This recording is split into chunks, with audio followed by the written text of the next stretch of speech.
नमस्कार। आज के एक इवनिंग स्नैक्सर रेसिपि आपनादेर साथे शेयर करब। एटा आमी चिकेन दिए बानाच्छि, तो खूब क्रिस्पिओ होबे खेते और बानानोटा खूबই इजी। माने आपनारा जदि आगेर थेके मैरिनेटटा करे रेखे देन ताहले झटपट तैरी हये जाय, भेतरटाও জুসি হয়।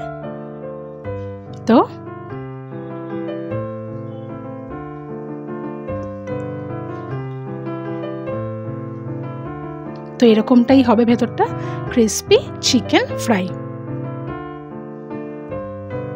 तो एर जोन्नो आमी निये नियेछि एकटा ब्रेस्ट पिस नियेछि, तो सेटाके एरकम लम्बा लम्बा करे केटे नियेछि। तो एगुलो एकटा बोलेर मধ্যে निये निलाम लम्बा लम्बा करे केटे। एबार आमी पेस्ट तैरी करब।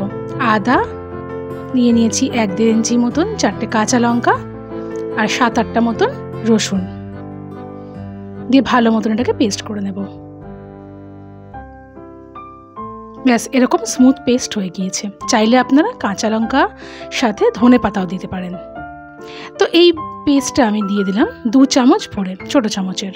দিয়ে দেব গোলমরিচের গুঁড়ো, দেব লবণ, দেব সামান্য একটু রেড চিলি পাউডার, আর এরকম স্লাইস 2টো পিস দিয়ে দেব আমি পাতিলেবুর রস।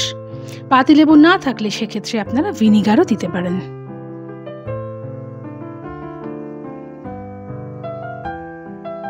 ভালো করে চিপে দিয়ে দিলাম।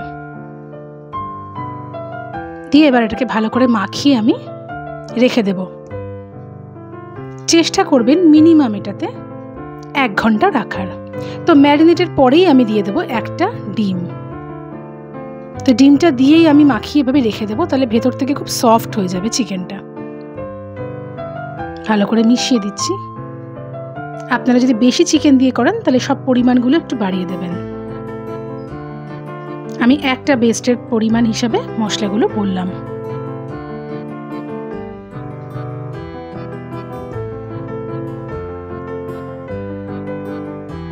তো হয়ে গিয়েছে।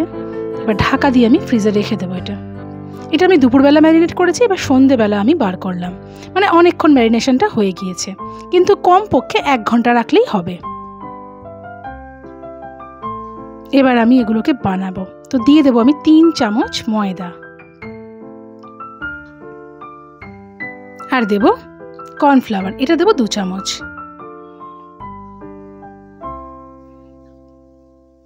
দেব লবণ, অল্প দিলাম, ছোট চামচেরও কম দিলাম, হাফ চামচেরও কম। আর দেবো একটু জিঞ্জার পাউডার, সেটাও দেখতেই পাচ্ছেন কত অল্প দিচ্ছি। আর দেবো একটুখানি গার্লিক পাউডারও, গার্লিক জিঞ্জার দুটোই দিয়ে দিলাম। আর দেবো একটুখানি গোলমরিচের গুঁড়ো, তাহলে ব্যাটারটার মধ্যেও ভালো টেস্ট আসবে। একটু অরিগানো দিয়ে দিলাম। দেবো সামান্য একটুখানি রেড চিলি পাউডার কালারটার জন্য, পেপ্রিকা পাউডারও আপনারা দিতে পারেন এখানে। দিয়ে ভালো করে মিশিয়ে নিলাম।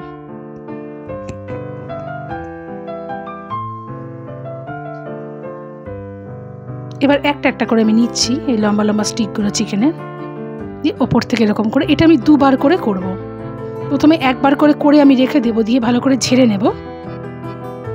ঝেড়ে অবশ্যই নেবেন, নইলে কিন্তু তেলটা পুরো ময়দা ময়দা হয়ে যাবে। এরকম করে ঝেড়ে ঝেড়ে এক পাশ করে রাখছি।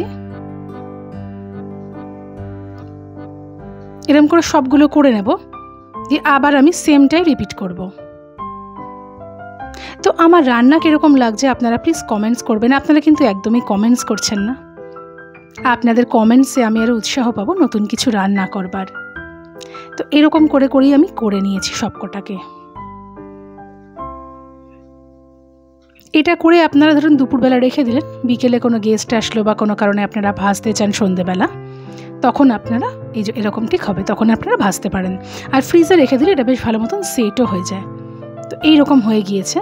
এটা আমি কিছুক্ষণ রেখে দিয়েছিলাম, আধা ঘন্টা মতন ফ্রিজে। এবার ভালো করে তেলটাকে গরম করে নিতে হবে, দিয়ে একে একে ছেড়ে দেব।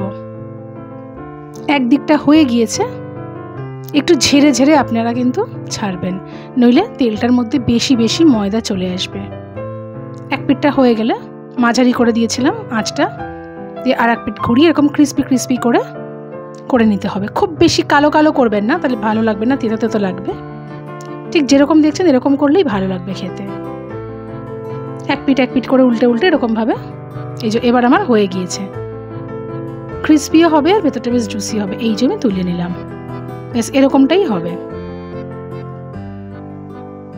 সবগুলো আমি একটা পেপারের ওপর তুলে নিলাম, টিস্যু পেপারের ওপর। এবার আর একটা ব্যাচও দিয়ে দিলাম।